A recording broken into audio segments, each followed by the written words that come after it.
வெயில் பொழக்குது வெளியில். இப்போ தான் மார்க்கெட்டுக்கு போயிட்டு வந்தோம், காய்கறி வாங்கிட்டு வந்தோம். எங்கள் ஊரில் என்னென்ன விலைன்னு இப்போ நான் பார்க்கலாம். கேரட் வந்து இது கூறு 10 ரூபா, இது ரெண்டு கூறு 20 ரூபா.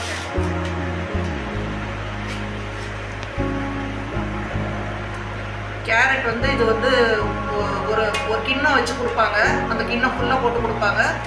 2 கிண்ணம் 20 ரூபா. ஒரு கிட்டத்தட்ட 1 கிலோ இருக்கும், 20 ரூபா. உருளைக்கிழங்கு 10 ரூபா, சக்கரவள்ளி கிழங்கு 10 ரூபா, லெமன் நல்லா இதுவும் 10 ரூபா, அவரைக்காய் 10 ரூபா, பீன்ஸ் 10 ரூபா. அவரைக்காய் ஒரு 1/4 கிலோ இருக்கும், 10 ரூபா. பீன்ஸ் ஒரு 10 ரூபா, குடமிளகா 10 ரூபா, வாழைக்காய் 2 10 ரூபா, பீட்ரூட் ஒரு 1/2 கிலோவுக்கு மேலே இருக்கும், 10 ரூபா தான். சௌச்சோ 2 சௌச்சோ 10 ரூபா, இஞ்சி 10 ரூபா, தக்காளி 1.25 கிலோ 20 ரூபா, பச்சை மிளகா 10 ரூபா. இதோட நிறையா கொடுத்துருக்காங்க பாருங்க. பச்சை மிளகா 10 ரூபா, மாங்காய் 20 ரூபா. இப்போ தான் மாங்காய் சீசன் வர ஆரம்பிச்சிருக்கு. மாங்காய் 20 ரூபா. எல்லாமே சேர்த்தே 170 ரூபா தான் ஆச்சு. உங்களுக்கு ஒரு வாரத்துக்கு இது போதும். உங்கள் ஊரில் இந்த மாதிரி சீப்பாக எங்கேயாவது கிடைச்சா வாங்கி வச்சுக்கோங்க. உங்கள் ஊரில் இந்த காய்கறி எல்லாம் என்ன விலைன்னு மறக்காமல் கமெண்ட்டில் சொல்லுங்கள். தேங்க்யூ. ஓவராக பொழக்குது. வெளியில் போகிறப்ப கண்டிப்பாக ஒரு சின்ன பாட்டிலையாவது தண்ணி கொண்டு போங்க.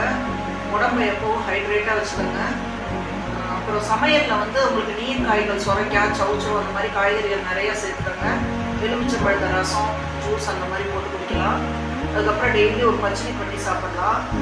அந்த மாதிரி இந்த வெயிலுக்கு நம்ம நீர் சத்து நம்ம உடம்புல குறையாமல் இருக்க இந்த மாதிரி சின்ன சின்ன விஷயங்கள் நம்ம பண்ணிக்கலாம். ஆனால் கண்டிப்பாக வெளியில் போகிறப்போ ஒரு சின்ன பாட்டிலில் ஜூஸோ தண்ணியோ கையில் கொண்டு போனால் நல்லது. முடிஞ்ச வரைக்கும் காலத்தால 10 மணிலேருந்து 3 மணி வரைக்கும் வெளியிலே போகாமல் இருக்கலாம். ரொம்ப முக்கியமான விஷயம் தான் வெளியில் போகலாம். ஏன்னா இப்போ இங்கே கிட்டக்க இருக்கிற மார்க்கெட்டுக்கு போயிடுறதுக்குள்ளேயே மயக்கம் வர்ற மாதிரி இருக்குது. வெயில் அந்த அளவுக்கு இருக்குது. அதனால சேஃபாக இருக்க, ஹைட்ரேட்டாக இருக்குது. தயிர் துவச்சி மோர் கரைச்சி நிறையா வச்சுட்டாங்க. வெளியில் குடிக்கிற மோரை விட வீட்டில் நம்ம கரைச்சி வச்சுக்கிற மோர் ரொம்ப ஹெல்த்தி. மோரை நிறையா கரைச்சி வச்சு போகிறப்ப வர்றப்ப குடிக்கலாம். ஜூஸை விட அது ரொம்ப நல்லது. பேக்கெட் ஜூஸ் அதெல்லாம் விட நீர் மோர் ரொம்ப நல்லது. அது வந்து நம்ம நிறையா கரைச்சி வச்சு குடிக்கலாம். உடம்புக்கு ஒன்றுமே பண்ணாது. முடிஞ்ச வரைக்கும் காஃபி டீயை கூட குறைச்சிட்டு மோர் நிறையா குடிக்கலாம்.